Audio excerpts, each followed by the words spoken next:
Mesdames et messieurs, bonjour et merci à vous de nous rejoindre pour cette nouvelle édition dont voici les principaux faits.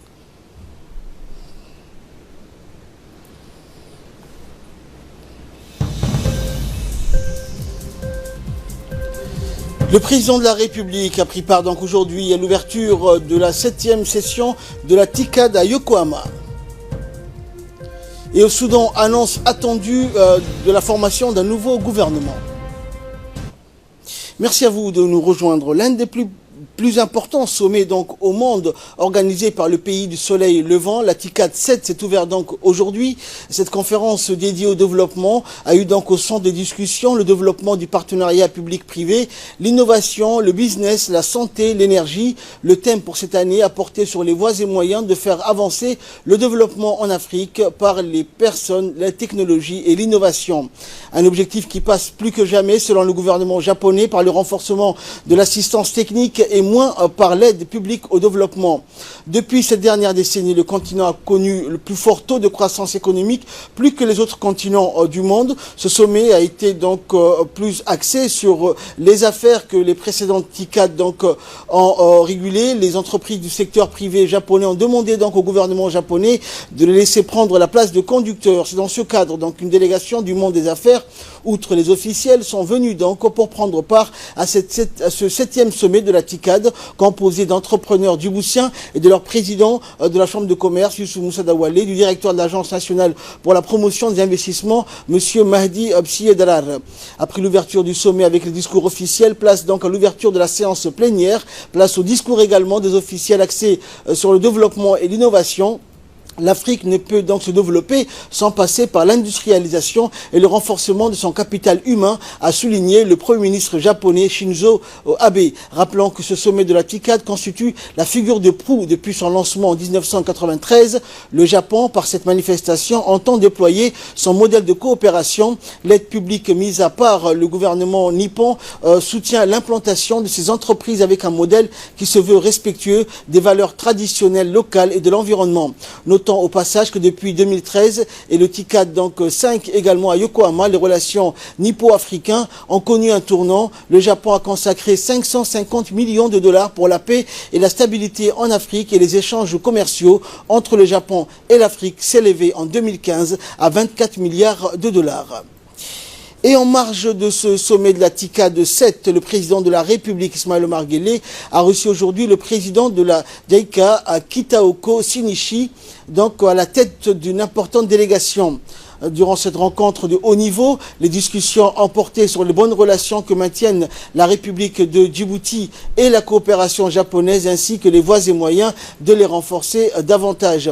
Parmi les sujets abordés figurent notamment la géothermie, le projet Zéro Bidonville, la santé, ainsi bien d'autres domaines donc, qui ont été donc abordés et évoqués durant cette rencontre. En pris part à cette rencontre, outre le chef de la diplomatie djiboutienne Mahmoud Ali Youssouf, le ministre des Finances Ilyas Moussa Dawale, la directrice générale de la Caisse nationale de sécurité sociale, Mme Derra, directeur général de l'Office djiboutien de développement d'énergie géothermique ODEG, Rayad Moussa Ahmed. Et une fois la réunion terminée, donc le directeur général de l'Office djiboutien du développement de la géothermie, Rayad Moussa Ahmed, nous a accordé donc une interview sur laquelle nous reviendrons dans nos prochaines éditions. Une réunion de concertation pour la mise en place de la législation pour condamner le cyberattaque et la cybercriminalité a eu lieu ce matin sous l'égide donc du ministre de l'Intérieur, Moumin Ahmed Cheikh. L'objectif étant donc de mieux sécuriser les systèmes d'information de l'État tout en mettant en place des législations afin de condamner les cyberattaques et la cybercriminalité qui a fortement augmenté ces dernières années dans le monde. Cette réunion a eu lieu donc avec la participation des experts de l'Agence nationale des systèmes d'information de l'État, plusieurs experts donc et consultants internationaux, mais aussi des avocats issus du ministère de la Justice ont pris part à cette réunion. Le ministre de l'Intérieur a insisté donc à ce qu'une législation soit mise en place pour mieux sécuriser les systèmes d'information de l'État. Était également présent le directeur général de la police nationale, le colonel Abdillahi Abdi Farah. Électronique et la cybersécurité. Donc on prit part à cette réunion l'ensemble des acteurs clés, à savoir la police nationale, la gendarmerie et d'autres rencontres de ce type avec le ministère de la Justice, le ministère des Télécommunications ont soit eu lieu, soit encore en cours de préparation. Et nous avons voulu engager les parties prenantes à participer avec nous dans ces travaux pour arriver à des résultats efficaces et de manière appropriée par tous. Et comme vous le savez, de nos jours, les menaces pesant sur Internet, et particulièrement dans notre pays et surtout dans la région, ont des risques assez importants pour le développement des services numériques. Et selon la vision du président de mettre Djibouti comme un hub régional du numérique, et bien pour cela, c'est très important de se doter des outils et des moyens pour garantir cette confiance dans le secteur, ainsi développer aussi l'économie autour du numérique et du digital. Et nous vous disions il y a quelques instants, donc le 7e sommet de la TICAD s'est ouvert donc au Japon à Yokohama et le président de la République, accompagné d'une importante délégation, a pris part donc à l'ouverture de ce sommet. Et en marge de ce sommet, le chef de l'État donc a reçu donc en tête-à-tête le président de la JICA, monsieur Kitaoka Shinichi, à la tête donc d'une importante délégation. Et à l'issue de cette rencontre entre les deux hommes, le directeur général de l'Office djiboutien de développement de la géothermie, M. Rayad Moussa Ahmed, a accordé donc une interview à notre équipe sur place. Nous l'écoutons. Aujourd'hui, j'ai eu l'honneur d'assister à la réunion que le président de la République a présidée avec le président de JICA, dans laquelle plusieurs thématiques ont été discutées. Et donc, un des thématiques qui a été échangé, donc il s'agit de la géothermie, la collaboration que nous avons avec JICA. Il faut rappeler que JICA est donc un partenaire privilégié pour l'ODEC et pour le développement de la géothermie, à savoir donc plus de 70% de cadres et jeunes ingénieurs de l'ODEC ont tous été formés. Donc nous avions pu échanger aussi les voies et moyens de développer aussi ce partenariat par l'acquisition donc des équipements, des laboratoires, mais surtout aussi des infrastructures pour les futurs forages géothermiques. Également dans l'actualité, sous l'égide du ministère de l'Urbanisme, de l'Environnement et du Tourisme, un atelier de formation sur la préparation de projets bancables de fonds verts pour le climat s'est ouvert donc hier à l'hôtel Acacia de Djibouti. Et le lancement de cette formation a été présidé par le secrétaire général du ministère de l'Environnement, Dine Abdallah Omar. En matière de production énergétique, Djibouti a produit jusqu'en 2011 l'essentiel de ses besoins énergétiques grâce à l'utilisation des centrales thermiques fonctionnant au fioul lourd. À partir de 2011, Djibouti importe l'énergie électrique d'origine hydroélectrique de l'Éthiopie, ce qui a permis au pays de réduire d'1 million de tonnes de CO2, ses émissions de gaz à effet de serre. L'atelier va se poursuivre jusqu'au 28 août, c'est-à-dire jusqu'à aujourd'hui. Il y a vu la participation de plusieurs personnalités du ministère de l'Environnement. Le secrétaire général donc de l'Environnement, Dine Abdallah Omar, a félicité les participants. Donc il leur a souhaité une très bonne continuation dans l'atelier afin d'acquérir quelques expressions et capacités donc tangibles face à leur mission qui leur a été confiée. Le comité donc du quartier moustiquaire de Balbala, en collaboration avec le réseau national pour le développement social, le conseil des quartiers et des partenaires, a organisé une cérémonie pour la mise en place d'une caisse de solidarité dans le quartier populaire de Moustiquaire à Balbala.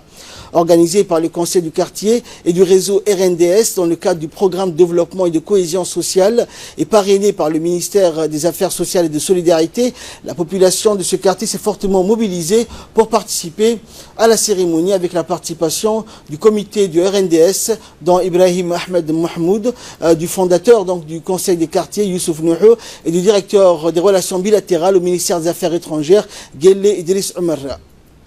La population donc du quartier, des membres du réseau et des personnalités présentes ont démarré donc les cotisations à la caisse de solidarité de Moustiquaire lors de cette cérémonie. Le fonds de la caisse va servir à couvrir les besoins urgents dans ce quartier populaire où toutes les communautés vivent en harmonie.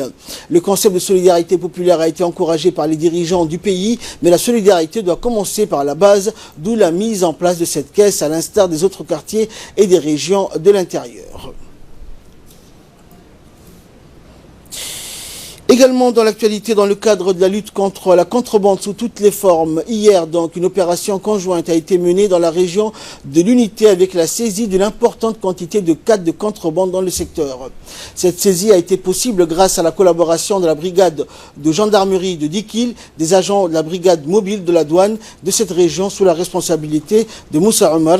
Et suite à des renseignements recoupés, un véhicule a été intercepté sur une piste chamelière dans le secteur de Bandara alors qu'il se dirigeait vers la ville de Dikil, donc le 4 devant être transporté à Dodom. Au cours de la perquisition effectuée sur le véhicule, 28 colis contenant chacun 100 paquets de cannes de contrebande, soit 2800 paquets ont été saisis. Ces lots donc de cannes composés de 28 paquets, de 100 paquets chacun, soit au total 2800 paquets, estimés à 1 tonne et 120 kilos, valeur marchande de cette contrebande estimée à 1 400 000 de nos francs. Et comme le veut la procédure, l'intégralité de la marchandise de contrebande donc a été détruite par le feu en présence des agents de la douane. Et de là donc, avant de clore l'actualité nationale, la famille Mohamed Dileita et la famille Nasser Ali Ousmane remercient chaleureusement tous ceux et celles, aussi bien de Djibouti, de la diaspora, que de nombreux amis de par le monde, qui leur ont manifesté donc leur soutien lors du décès de la regrettée Lula Mohamed Dileita. Les deux familles donc tiennent en outre à remercier particulièrement le président de la République, Ismaël Omar Guelleh, la première dame, Madame Khadra Mahmoud Haïd, qui leur ont témoigné en ces douloureuses circonstances un témoignage de sympathie particulièrement touchant. Et de là, nous passons aux nouvelles du monde. Le Soudan donc se prépare aujourd'hui à l'annonce de la composition du nouveau gouvernement appelé à redresser une économie exsangue et à mettre fin au conflit interne après des mois de contestation inédite qui a fait tomber le président Omar al-Bashir. Investi le 21 août, le Premier ministre Abdallah Hamdok doit nommer les membres de son cabinet parmi les noms proposés par les forces pour la liberté et le changement, fer de lance du mouvement de contestation. Selon un calendrier convenu entre les partis à l'accord historique signé le 17 août sur la transition au Soudan après 3 décennies de pouvoir militaire, la composition du gouvernement doit être annoncée aujourd'hui. Le gouvernement doit être composé au maximum de 20 membres choisis par Abdallah Hamdok, à l'exception des ministres de l'Intérieur et de la Défense qui seront nommés par les militaires siégeant au Conseil souverain.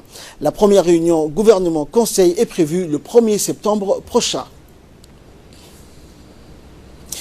En République démocratique du Congo, l'opposant Martin Fayulu, donc, qui revendique toujours la victoire à la présidentielle de décembre dernier, a dénoncé hier la mainmise de l'ex-président congolais Joseph Kabila sur le nouveau gouvernement dévoilé dans la nuit de dimanche à lundi. Dans ce gouvernement, la majorité des 66 ministères reviennent à des partisans de l'ex-président. Martin Fayulu conteste sa défaite à la présidentielle du 30 décembre dernier et revendique la victoire avec 61% des suffrages. Et enfin, le Brésil s'est finalement dit ouvert hier à une aide financière d'organisations étrangères et même de pays pour lutter contre les incendies en Amazonie, à condition de contrôler les fonds après avoir rejeté la veille une offre du G7. Ce revirement intervient alors que les incendies ont provoqué une indignation internationale et menacent un accord de libre-échange Union européenne-Mercosur négocié depuis 20 ans. Jair Bolsonaro avait hier matin conditionné l'arrivée de l'aide du G7 au retrait de ses insultes par son homologue français Emmanuel Macron, prenant le parti de l'escalade dans la violente polémique opposant le Brésil et la France. Et pour ce texte capitaine de l'armée climato-sceptique assumé, la souveraineté du Brésil sur ses 60% d'Amazonie, qu'il appelle notre Amazonie, n'est pas négociable. Les gouvernements ont soutenu hier le président sur la question de la souveraineté, tout en réclamant une aide internationale pour l'Amazonie. Au dernier jour du sommet du G7 de Biarritz, Emmanuel Macron s'était interrogé sur l'opportunité de conférer un statut international à la forêt amazonienne au cas où les dirigeants de la région prennent des décisions nuisibles pour la planète. C'est ainsi que prend fin ce journal. Merci de votre très aimable attention. Restez avec nous, le programme continue sur Télé Djibouti.